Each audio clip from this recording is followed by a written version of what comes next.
Alright. So I got a lot of things to do today, so we're going to do the top 5 while driving. So top 5 highlights from GenCon 2017. Well, there was a lot of things that happened at GenCon, so that was awesome. Number 5 thing for me was probably just, number 5 thing was going over to Lucas Oil Stadium, that's the Colts football stadium, and playing games in that area. So there was the free play area, and then of course Mayfair had their area over there. It was really cool, and it was surprisingly quiet. Like, I thought it would be loud. Like, we've been in some rooms at GenCon that have just been insanely loud, and that didn't happen. There was actually like so much airspace that it kept it fairly quiet. It was almost like being in a library. But the temperature was right, there was plenty of room. Sometimes at GenCon, what happens is you're elbow to elbow with people the entire time, and that kind of gave us some breathing time. We ended up spending a few hours there. It was actually really, really enjoyable. So next year, if you get a chance to do something at the Lucas Oil Stadium, you should definitely do it. Check it out. That's my number 5. My number 5 from GenCon would have to be interviews. It took away from gameplay, but it's just exciting getting to sit down, or in this case, stand up, I guess, and talk with various designers and publishers, learning about not only their games, but their design process, how they got into gaming, as well as share that stuff with you guys. So keep an eye open for interviews with various designers, publishers, and board game personalities coming your way soon. My number 4 is actually my number 1 of GenCon things I was excited for. It's the people, right? I planned to meet a lot of people. Some people I missed, which is just kind of what happens at GenCon, unfortunately, or some people were really busy. I did see them, and it was just more of a, oh, hello, how's it going? But I was able to spend quite a bit of time with a fair amount of new people that I hadn't met before. Some of them I had planned to meet, and some of them it just sort of happened. So that was really, really exciting. A lot of good conversations. Yellow and Asmodee have events, a Thursday evening. Went to that. Got to meet a lot of the designers in the industry, a lot of the publishers, of course, and figure out what Yellow had coming up next. So that all goes back to meeting new people at GenCon. My number 4. Number 4 item from GenCon would have to have been various press events. Not just the occasional invite-only press event, but also the stuff such as Fantasy Flight events, in-flight report, various stuff of that sort, getting to see what's coming out, what has been in the works, and what they have coming in the months and the years to come. I'd say it was definitely the 4th highlight of my GenCon this year. My number 3 highlight from GenCon probably isn't that,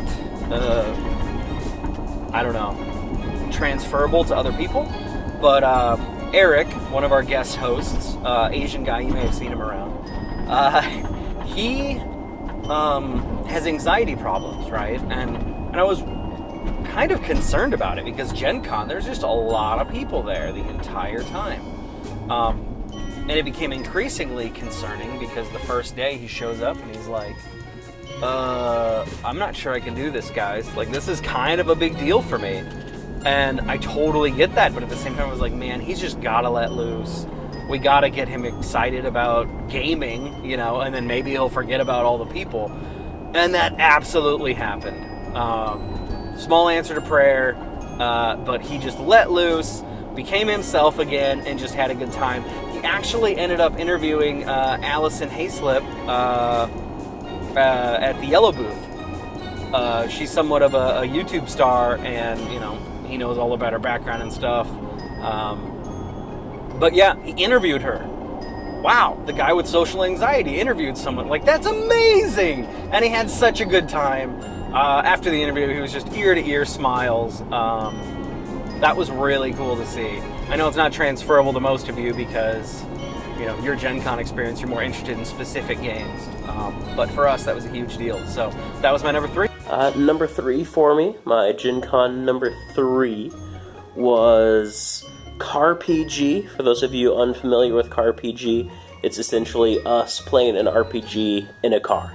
It makes the drive more exciting, more, not necessarily quicker, but it makes it feel quicker because you're not just sitting there waiting for the drive to end. So CarPG, easily my number 3 highlight from GenCon. Number 2 GenCon experience. We were up in the Czech Games Edition room, CGE, which is where all the Vlada Chvátil games are. And we're sitting down and playing, Dungeon Pets, right? Which is a game that's been out a while, arguably, but it was somewhat new to us. So we were playing it, and the guy who actually wrote the rules was teaching it to us. Someone comes up and he's like, "Oh, this game, it's too intense. This designer is over the top with rules." And I look at his badge and I'm like, "That is Vlada Chvátil." The designer comes up, right? We shared a good laugh. And Brian got a signature on a book that he had bought from Ignacy, Portal Games. It was just really cool. That's one of the best parts about GenCon is the designers, they're somewhat nebulous, right? You know that there's someone with this name and it becomes a brand name of sorts. But you don't actually know the person, They could be total jerks. And you get to meet them at GenCon when you're playing their game. And it's such a good time. So that was our number 2, or my number 2. A number 2 item was the gaming rooms and gaming events, specifically Rio Grande Game Room, CGE Game Room, and the Mayfair Play areas, both in the convention center as well as inside of the Colt Stadium, which is kind of exciting, getting to play board games on the NFL field. But just being able to play games and pick up games that you're not familiar with and have someone who knows the games come over and teach it to you.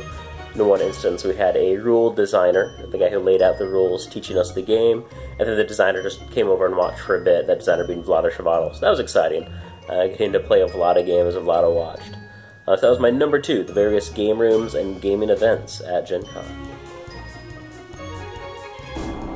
And my number 1 event actually happened after the Yellow Party Thursday night. We were interviewing Bruno Cathala about his new game, King Domino. Not really new anymore, but his Spiel victory on that. And we were interviewing him about his whole process, and about how he got started in board games. We ended up talking about Days of Wonder, because that was one of his earliest games. Let's see, it was Queen's Necklace, and then again, Cleopatra, Society of Architects. Talking to him about those, talking to him about how he got involved with Days of Wonder. And who comes up behind us? Adrien Martineau, current head of Days of Wonder, along with another designer, I think. And they're kind of peeking at my camera as I'm filming Brian talk to Bruno Cathala. It was kind of surreal. And looking back on it, I wish I had like a camera on my back or something like that so I could film them reacting to the interview. Just such a good time. I mean, they're smiling and making faces in the background while Bruno's, doing his interview. It was great. That was probably my number 1 highlight from GenCon. My number 1 from GenCon 50, GenCon 2017, was the announcement of Star Wars Legion. I love minis, I love Star Wars, I love FFG, and I could not be more excited for this game. We got to talk some with one of the PR people, we got to talk some people demoing it, and it looks amazing. I cannot wait to get my hands on it early 2018. So that is Star Wars Legion, my number 1 from GenCon 2017. Okay, so that's all of them. You'll notice that there wasn't many games listed. So Dungeon Pets, but that's an older game.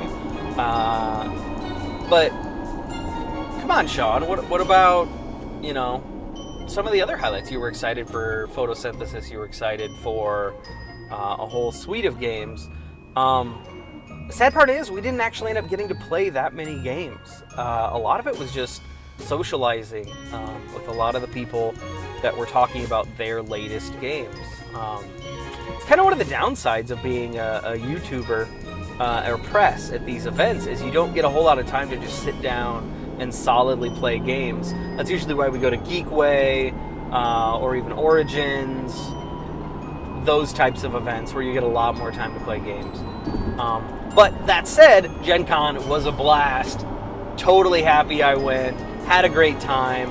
Last year I heard a lot of people, talking about how they were frustrated with the Gen Con experience. This year I've heard zero complaints. So if there was issues, I think they fixed it via the logistics. I mean, the whole hotel situation is still frustrating, but with taking over Lucas Oil Stadium, I think they fixed a lot of like the compact issues. Also, the cosplayers were over in a different building. I think they're just doing a lot better job via logistics.